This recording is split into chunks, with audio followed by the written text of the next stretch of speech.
Friends, welcome back. क्या होगा बंगाल का रिजल्ट? क्या होगा बंगाल का result? Bengal election, TMC, BJP and more, सबके दिल में दिमाग में यही है, क्या होगा result? BJP TMC and more लिखा होना चाहिए था।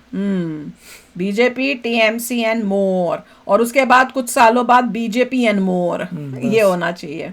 तो चलो वीडियो शुरू करते हैं। वीडियो शुरू करने से पहले अगर आप चैनल पर नए हो और आपने अभी तक सब्सक्राइब नहीं किया तो जल्दी से पहले सब्सक्राइब के बटन और बेल आइकन को क्लिक कर लो ताकि आपको हमारे सारे न्यू वीडियोस के नोटिफिकेशन मिल जाएं जैसे हम अपलोड करें। अगर आपको वीडियो पसंद आता है प्लीज लाइक एंड शेयर। चलिए शुरू करते हैं।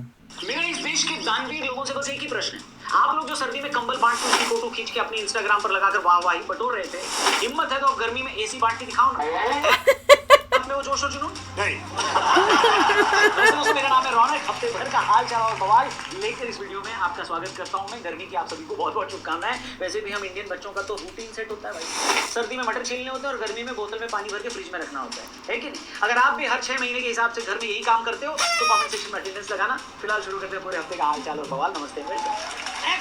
फिर सुनने में आ रहा है कि अमेरिका अपनी 250वीं इंडिपेंडेंस एनिवर्सरी के लिए कुछ लिमिटेड पासपोर्ट इशू करने वाला है, जिसमें प्रेसिडेंट डोनाल्ड ट्रंप की फोटो होने वाली है।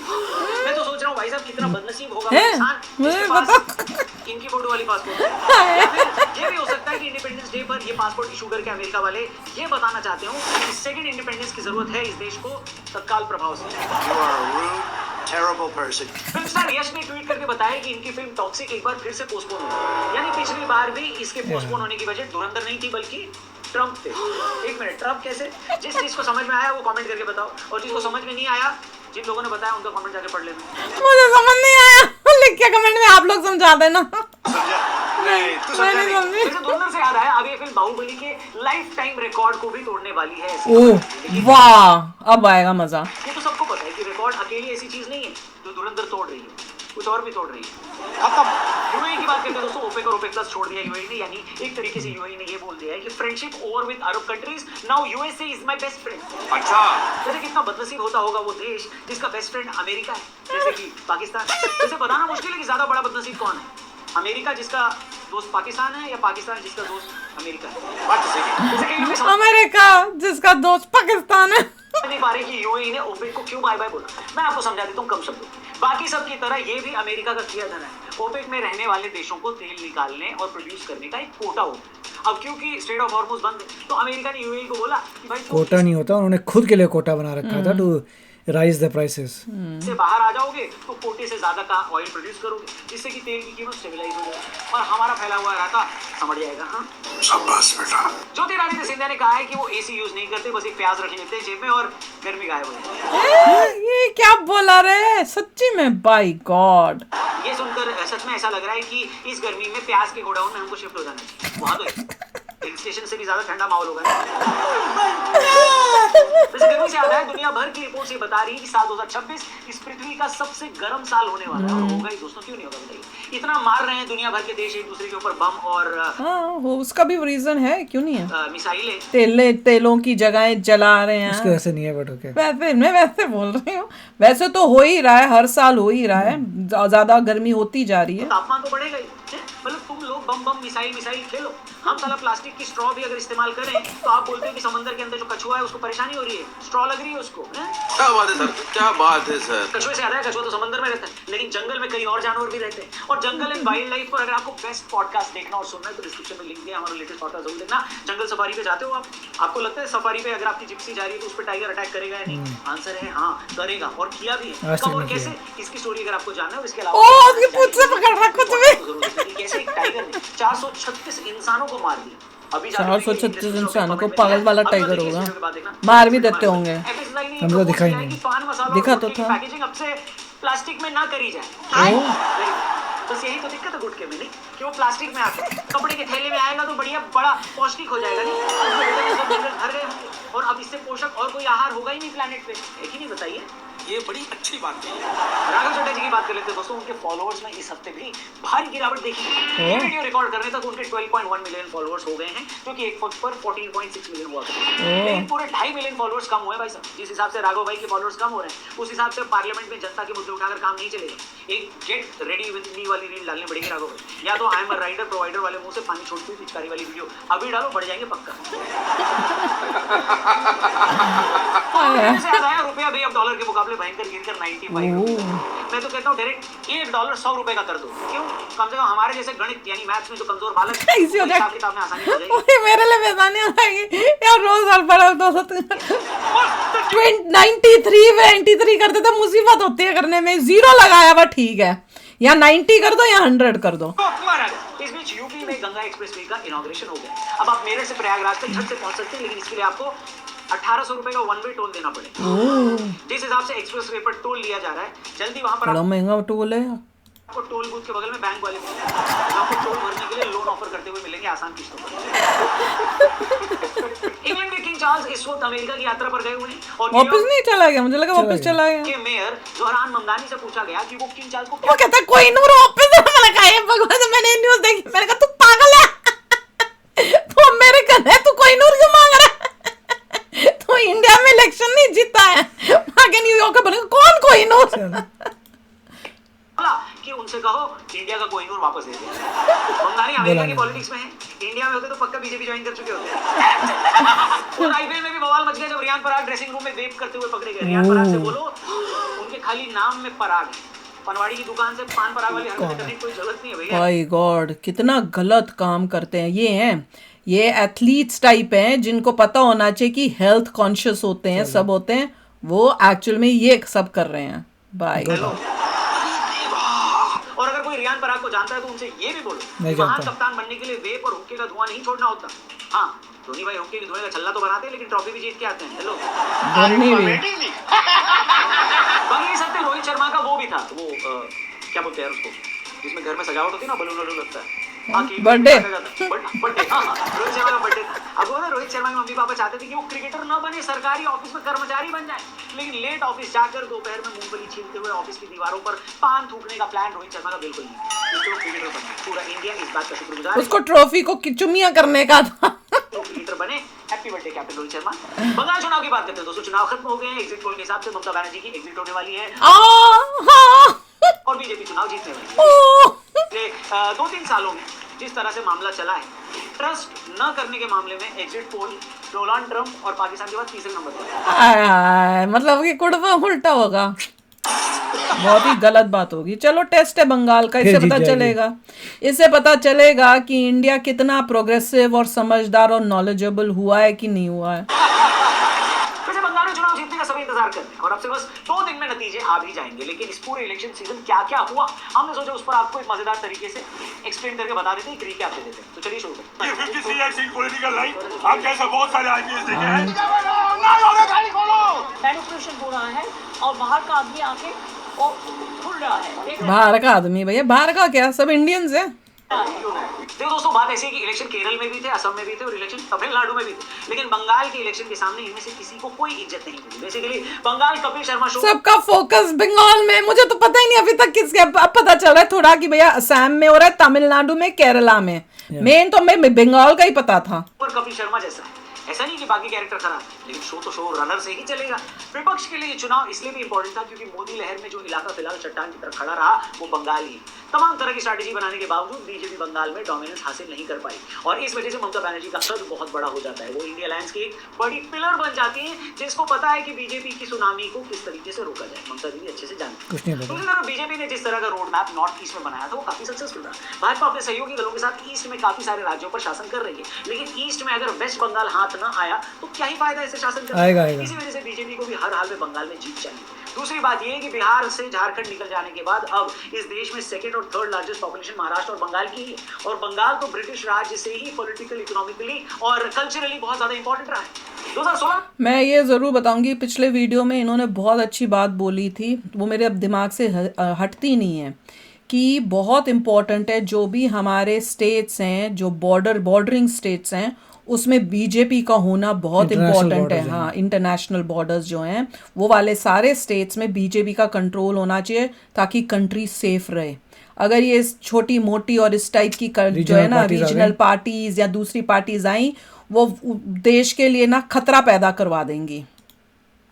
बीजेपी ने 294 में से सिर्फ 3 सीटें जीती, लेकिन 2021 असेंबली इलेक्शन में यह आंकड़ा 3 से बढ़कर 77 का हो गया। बीजेपी बंगाल अब उल्टा हो जाना चाहिए, वहां पे वो 215 दिख रहे थे ना, यहाँ 215 और वहां पे Double तो करेगा। 77।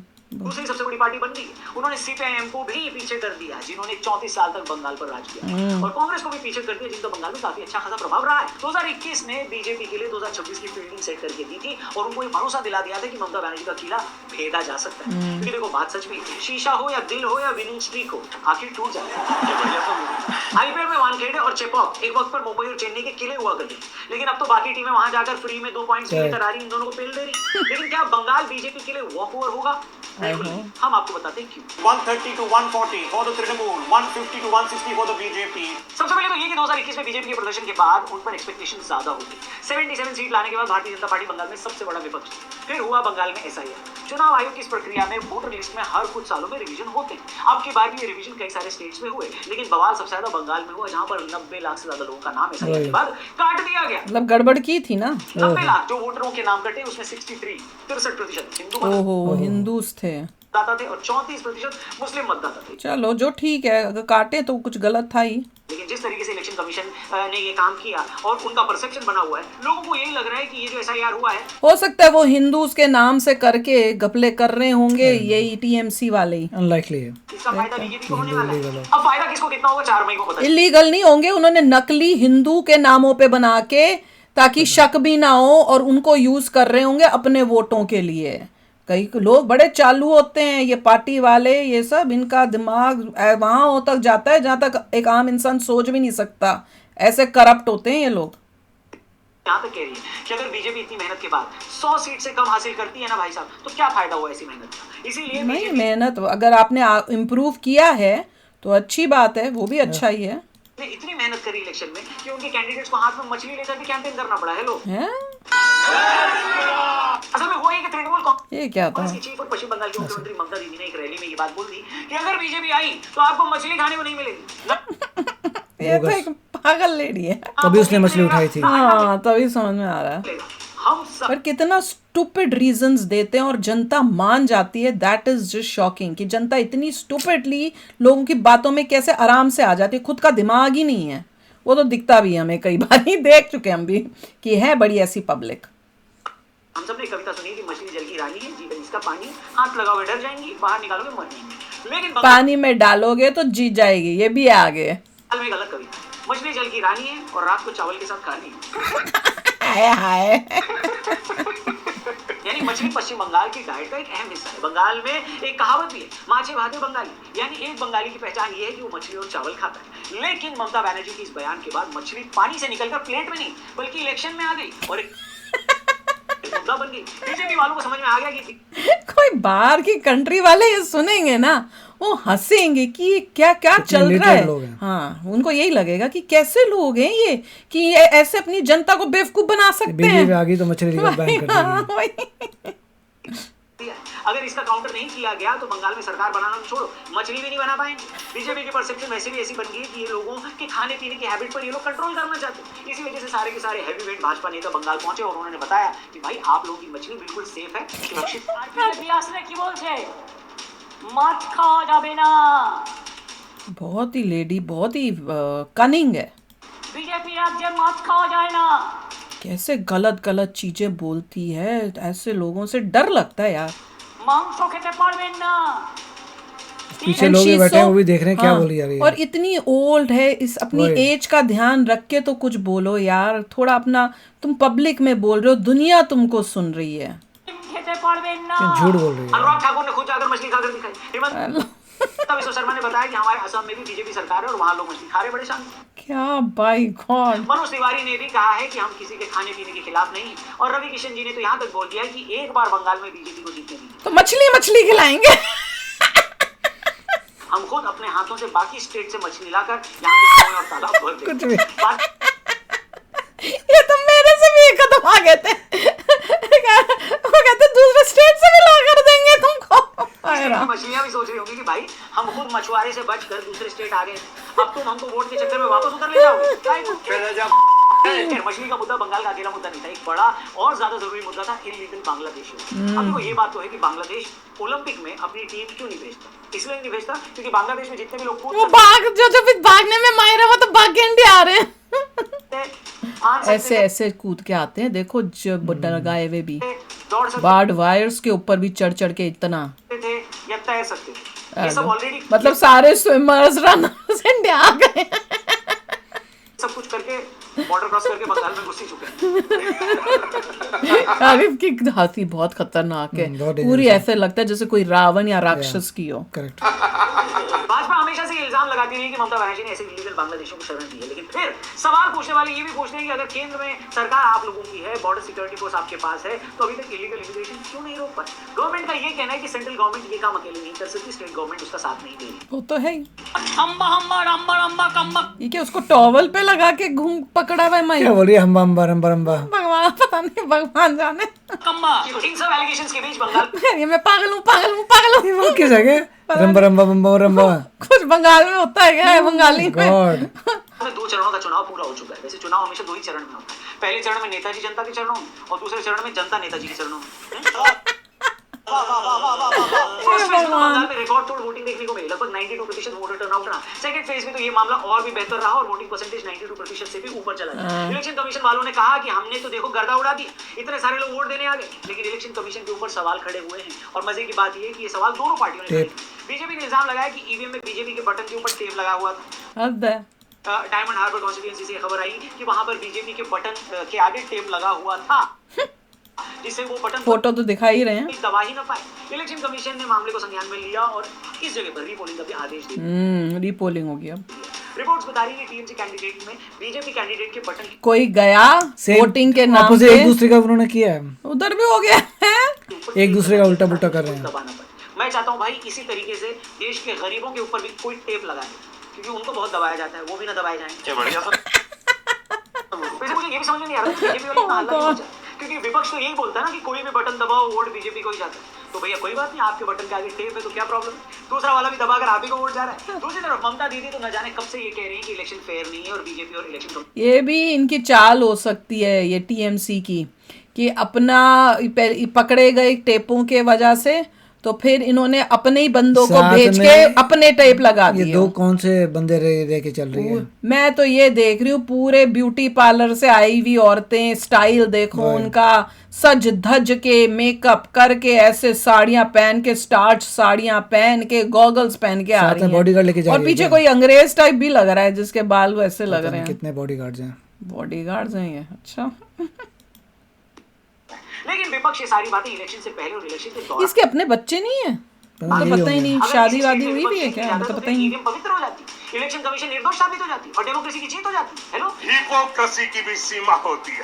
फिलहाल के एग्जिट पोल के हिसाब से 4 मई को ममता बनर्जी की सरकार गिरती दिखाई देगी। पीपल्स पल्स को छोड़कर सभी मेजर एग्जिट पोल एजेंसियां बीजेपी को मेजॉरिटी दे रही है। याद वेरी गुड, बस ये सच हो जाए। देखिए, टोटल सीट 294 है, मेजॉरिटी मार्क 148 है। दिक्कत बस पिछले कुछ 3-4 सालों में ये हुई है कि एग्जिट पोल 2 कुछ बोला है और 148 चाहिए। से ज्यादा भरोसा लोगों को डोनाल्ड ट्रंप और पाकिस्तान पर रहा है। कुछ एग्जिट पोल में त्रिशंकु की स्थिति भी बताई गई। ऐसे में रिजॉर्ट वालों की मौज हो जाएगी बॉस ने। खैर, हमारा तो बस यही कहना है कि बंगाल में जिस तरीके का खून खराबा इलेक्शन में होता है या खासकर रिजल्ट आने के बाद वायलेंस होती है, अब की बार वो ना हो। इसके लिए फोर्सेस का हेवी डिप्लॉयमेंट किया है। उम्मीद यही करी जा सकती है कि जीते चाहे जो भी, जीत बस जनता की। वैसे जिस दिन चुनाव खत्म हुए हैं उस दिन शाम को बंगाल में जम के बारिश हुई। लोग कह रहे हैं कि बारिश के बाद कीचड़ होता है और कीचड़ के बाद फूल उगता है। ओ, कमल उगता है, फूल नहीं, कमल। कमल, फूल गलत बोलते, कमल उगेगा। कीचड़ में कुछ नहीं होता है। अब फूल बीजेपी का सिंबल होगा या फिर टीएमसी का? टीएम का भी फूल है। अरे कीचड़ में फूल नहीं, कमल उगता है यार। फूल कहाँ से बोल दिया? कमल ही होने वाला है।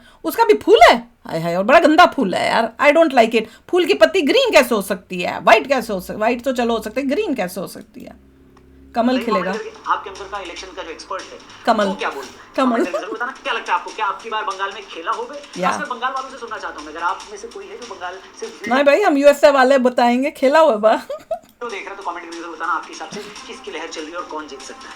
किस पार्टी में ज्यादा स्ट्रेस होने वाला है, कमेंट करके जरूर बताइए। टीएमसी उसको तो पहले से स्ट्रेस है। उस पार्टी को जिसको स्ट्रेस होगा उसको मैं ऑफर करूंगा यंग लॉन्ग, इंडिया की फेवरेट दो फिर तो टीएमसी को ही दो, हमें नहीं चाहिए। ड्रिंक है।